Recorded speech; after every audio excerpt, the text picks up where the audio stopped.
akkirize edduwa ze tugenda okusabira abantu baffe nga tuli mu kifo kino, akkirize ettawuba ze tugenda okukola nga tuli mu kifo kino, akkirize okwebaza kwaffe era atwongere nga tuli mu kifo kino. Allah atuteeke mu baddu be baayagala, Allah atuteeke mu baddu be baayagala. Bane tutambulire wamu, making sure nti oyina gobeera naye nti yoono. Abaami tugenda kutandika naye tuba tutandika emirundi gyaffe, omukono guno ogwa ddyo gubeera bweru. Abaami bwe tuba tutandika emirundi gyaffe, omukono guno ogwa ddyo gubeera wabweru. Lwaki? Nabbi bwe bamugoba e Makka muno n'agenda e Madiina baali balowooza afudde, Allah n'amubagabirira e Madiina. Kati mukudde e Madiina n'akomawo e Makka, Nabbi n'alagira basahaba bajjayo emikono gyabwe balabe okunyirira. Tosobola okwagaliza omuntu ekibi ate Allah n'amuwaamu bulungi. Nabbi yakomawo anyirira ng'omukono gutemagana. Kati tuba tukiraga nga tujjayo naffe maanyi Busiraamu. Obusiraamu si kubeera bw'otyo nti simanya oli munafu. Tujjayo omukono gwaffe guno ng'omubaka bwe yalagira basahaba, omukono gujjeeyo ogwa ddyo.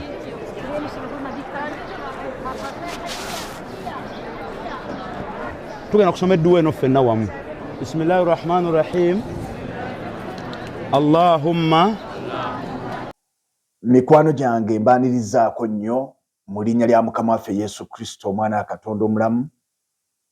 Mu programu eno Church Before Church, nze omuweerezaawo omudduwo John the Preacher okutuusaako programu eno olunaku luno olw'Essande. Programu eno mikwano gyaffe aba Joharam Investment Limited tukoledde wamu nabo okulaba nga ekutuukako awo wennyini w'oli, nga bano omulimu gwabwe omunene gwa kutunda mataka ate mu ngeri y'ekikristaayo etaliimu bufere. Bakubireko ku 0702 143965 eyaffe ya bulijjo gy'omanyi, ne 0772 060 299. Ekyo kitegeeza nti kyaffe ddala.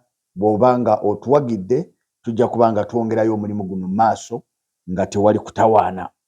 Bassebo ne bannyabo olunaku lwa leero njagala kwogera ku ndowooza embi. Ntunuulidde mikwano gyaffe, nkozeseza vidiyo eyo si kubalumba. Sirina kigendwa kyonna kyakulumba muntu yenna, naye ngikozesezza okwagala okugyayo kye njagala okusomesa. Njagala kwogera ku kibayita endowooza embi ku Katonda. Abantu bangi tulina endowooza embi ku Katonda. Tulowooza nti Katonda yatuvaako, yatuleka ku nsi n'agenda n'atwerabira abeera eyo tatufaako. Abalala balowooza nti Katonda ayina ensi gy'abeeramu nga yo nsi ntukuvu. Abalala balowooza nti Katonda abeera mu kkanisa. Tolaba ogenda mu kkanisa. Kati abantu abasinga obungi kubanga balina endowooza eyo nti Katonda ali mu kkanisa, ayina ekifaananyi ekirala ng'ali mu kkanisa, ayina n'ekifaananyi ekirala ng'ali ewaka. Era Yesu Kristo n'amala akomawo ng'abantu bali mu kyaki, pasenti ennene egenda mu bulamu butaggwaawo. Lwaki? Kubanga abantu balowooza nti bw'abeera mu kkanisa ali mu kifo Katonda waali. Ndi wano okutegeeza Katonda tali mu kkanisa. Katonda neewo gy'ali.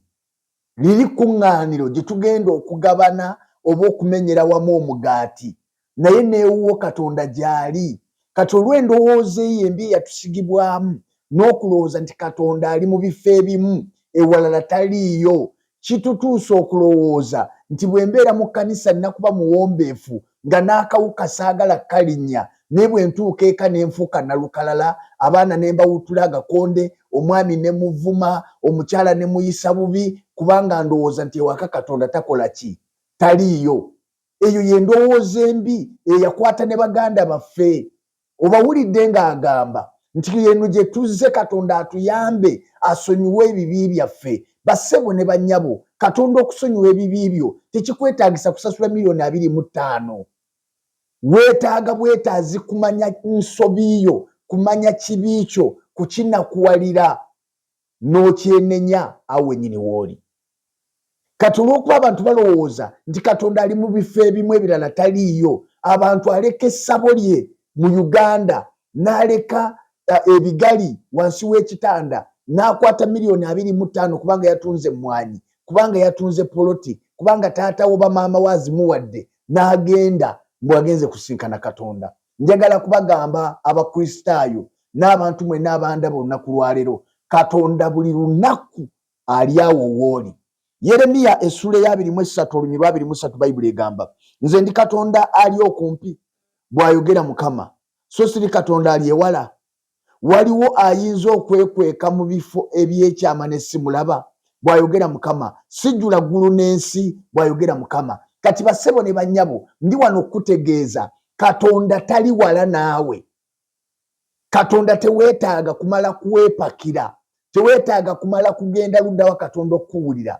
Awo wennyini wooli Katonda waali.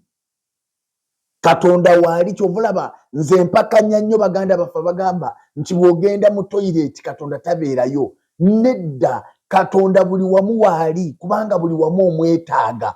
Bw'oba omuyise wonna w'omuyitidde Katonda asobola okukuddamu. N'olwekyo mulokole ali wanampuliriza, Katonda tali mu kkanisa ne mu nnyumba yo mwali. Nga bwe weeyisa obulungi ng'oli mu kkanisa, nga bw'ofukamirira musumba ne weewombeeka ng'oli mu kkanisa, bw'oba ofukamirira omwami wo, bw'oba weewombeeka, nga bw'obeera n'enneema ng'oli mu kereziya, bw'oba obeera n'enneema ng'oli n'ewuwo. Mukama yeebazibwe. Naye endowooza eno embi etuviiriddeko okuva mu kkanisa n'omaliza ng'osibidde mu ssabo, n'ova mu kkanisa n'osibira mu ndeku kubanga olowooza nti Katonda akoma ludda wa? Mu kkanisa.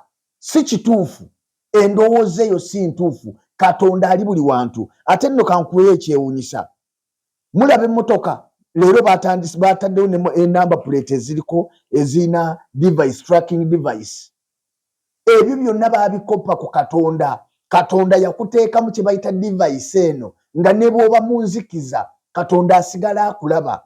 Kiri ludda wa? Ng'essula ya 20 olunyiriri olwa 27 Bayibuli egamba bw'eti omwoyo gw'omuntu y'ettabaaza ya Mukama ekebera ebitundu byonna eby'omunda.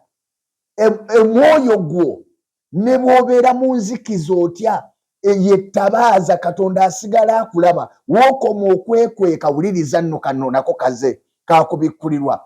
Wookoma okwekweka ng'olowooza tiweekwese nnyo ku Katonda, ate Katonda waakoma okkulaba kubanga amaanyi g'ettaala tegali mu musana, amaanyi g'ettaala gasinga nnyo kukola mu nzikiza. Kati wookoma okwekweka ku Katonda n'olowooza nti kamwekwekeko tagenda kundaba.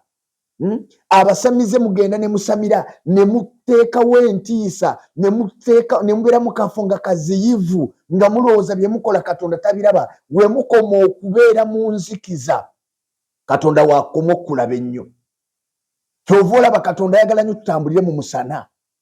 Kati gwe wookoma okwekweka ennyo mu nzikiza nti Katonda tajja kundaba, ka ngende nzibe Katonda tajja kundaba mu nzikiza. Mu woofiisi yo by'okolera mu woofiisi yo ng'olowooza Katonda tajja kulaba, by'okola omwami wo n'omuteera eddagala mu butunda ng'olowooza Katonda takulaba, ate awo Katonda waasinga okkulabira ddala. Katonda waasinga okkulabira ddala kubanga ettaala ekola nnyo mu nzikiza okusinga emisana. Bw'oba oyagala kukakasa amaanyi g'ettaala baleete enzikiza ojja kulaba ettaala bw'eyaka.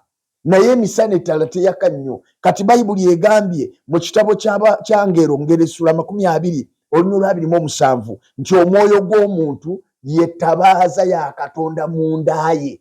Katonda yakuteeka mu tracking device nga wonna w'obeera aba alaba by'okola, by'olowooza, by'ofumiitiriza, by'otambuliramu. Nkwagaliza saavisi ennungi muganda wange nga tukyusa endowooza Katonda, tuleme kulowooza nti Katonda ali mu bifo bimu ewala taliiwo. Buli wamu w'obeera Katonda waali. Nga bwe weeyisa ng'oli mu kifo ky'oyita ekitukuvu, bw'oba weeyisa ng'oli n'ewakaawo, nga bwe weeyisa ng'ogenze e Makka, bw'okomawo bw'oba weeyisa.